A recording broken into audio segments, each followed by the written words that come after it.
Assalamualaikum warahmatullahi wabarakatuh. Perkenalkan, nama saya Afida Musabila dengan NPM 1826/2024 dari program studi S1 Pendidikan IPA akan melakukan presentasi terkait dengan artikel IKTN 2024 yang berjudul Penerapan Scientific Reasoning Test pada siswa kelas 8 SMP sebagai evaluasi awal pembelajaran berdiferensiasi. Latar belakang, berkembangnya zaman mempengaruhi kehidupan manusia dalam pendidikan. Perkembangan zaman abad ke-21 menghadirkan kendala untuk peserta didik, terutama dalam menggunakan keterampilan berpikir kritis dalam mengumpulkan pengetahuan di lingkungan mereka. Perubahan dalam kurikulum pendidikan mengubah juga strategi dalam proses pembelajaran. Strategi pembelajaran yang dilakukan dalam kurikulum merdeka yaitu pembelajaran berdiferensiasi.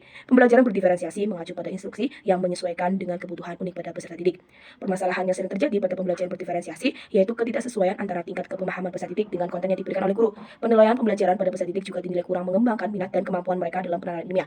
Berdasarkan data yang dikumpulkan melalui beberapa guru di SMP Negeri 1 dan peserta didik kelas 8 SMP Negeri 1 masih mempunyai tingkat penilaian ilmiah yang relatif rendah.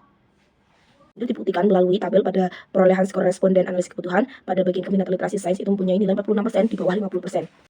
Selanjutnya yaitu dalam buku karya Susongko dan kawan-kawan tahun 2023 halaman 5 yang menjelaskan terkait dengan Wenning dan Virya tahun 2020 mendefinisikan penalaran ilmiah sebagai suatu pendekatan yang menggunakan konsep-konsep logis untuk memecahkan masalah, membuat hipotesis, meramalkan, menemukan penjelasan, merencanakan eksperimen, mengontrol variabel, memeriksa data, dan menciptakan hukum empiris dalam sains. Penalaran ilmiah menjadi hal yang diujikan dalam PISA atau Program for International Student Assessment. Oleh karena itu, untuk memberikan evaluasi awal terhadap pembelajaran berdiferensiasi, peneliti melakukan penelitian terkait dengan ujian penalaran ilmiah yang diberikan kepada peserta didik sekolah menengah pertama kelas 8.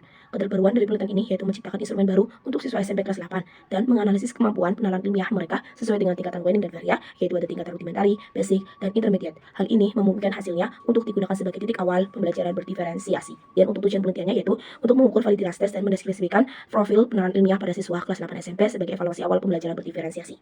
Selanjutnya yaitu ada metodologi penelitian. Untuk waktu penelitiannya yang pertama yaitu ada 4 Maret hingga 25 Maret 2024 di SMP Negeri 1 Tegal. Untuk pendekatannya yaitu menggunakan pendekatan kuantitatif dengan metode penelitiannya yaitu deskriptif eksploratif. Untuk teknik pengumpulannya yang pertama yaitu ada tes penalaran ilmiah dan dokumentasi.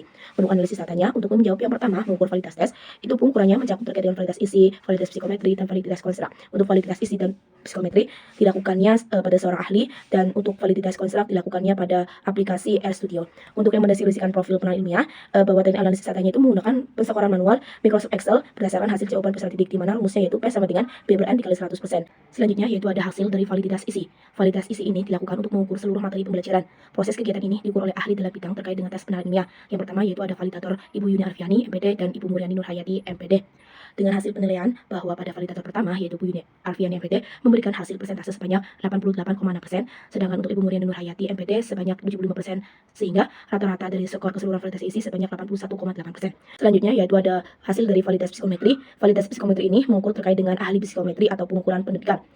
Untuk validitas psikometri ini dilakukan oleh ahli dalam bidangnya yaitu dari program studi pendidikan IPA UPS Tegal, yaitu Bapak Profesor Dr. Pro Susongko, MPD, sebagai validator pertama dan Bapak Bayu Widianto, MSI, sebagai validator yang kedua.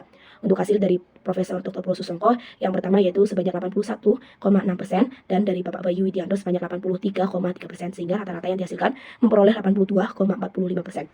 Menurut A. Asraf dan kawan-kawan pada tahun 2024 halaman 293 menjelaskan bahwa validitas pada rentang 80 hingga 100% itu tergolong layak dalam instrumen tes. Selanjutnya, berdasarkan hasil paparan terkait dengan tabel yang telah disajikan, dapat dijelaskan bahwasannya terdapat 2 soal dikatakan sulit, 15 soal dikatakan sedang, dan 15 soal dikatakan mudah.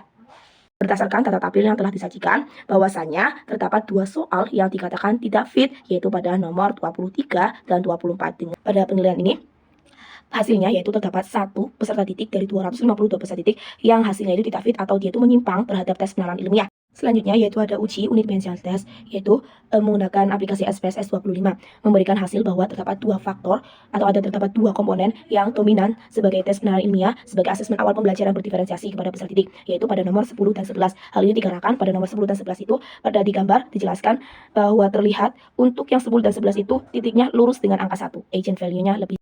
Selanjutnya yaitu untuk menjawab deskripsi profil penalaran ilmiah, bahwa terdapat di grafik dijelaskan bahwasanya yang paling tinggi itu pada komponen tingkatan basic. Baik, selanjutnya yaitu ada pengukuran capaian kemampuan penalaran ilmiah per indikatornya. Untuk indikator yang tertinggi, peserta didik menjawab itu pada indikator aplikasi informasi dengan tingkatan basic pada penalaran ilmiah dengan jumlah persentasenya sebanyak 84,7%. Untuk tingkatan yang paling rendah, peserta didik itu lebih kecil menjawabnya, yaitu pada indikator pengurutan dengan tingkatan rudimentari pada penalaran ilmiah dengan jumlah persentasenya sebanyak 52,05%.